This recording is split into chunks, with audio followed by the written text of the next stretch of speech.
Good morning, principals, teachers, gentlemen, ladies, and other honorable guests. Today I want to encourage my dear students listen to me very well.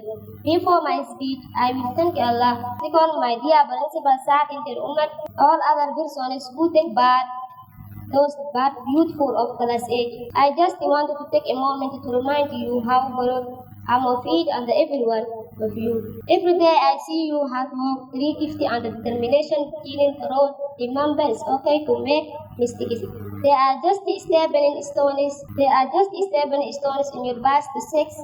Believe in yourself as much as I believe in you. Keep asking questions, exploring new ideas and one another you are capable of achieving amazing things, and I can't wait to see all the wonderful accomplishments that lead for you. Keep pushing forward, stay curious, and never hesitate to reach out if you need help if you have to. I wish you and your loved ones a year of full peace, prosperity, and great faith. So I say to you goodbye and have a nice day.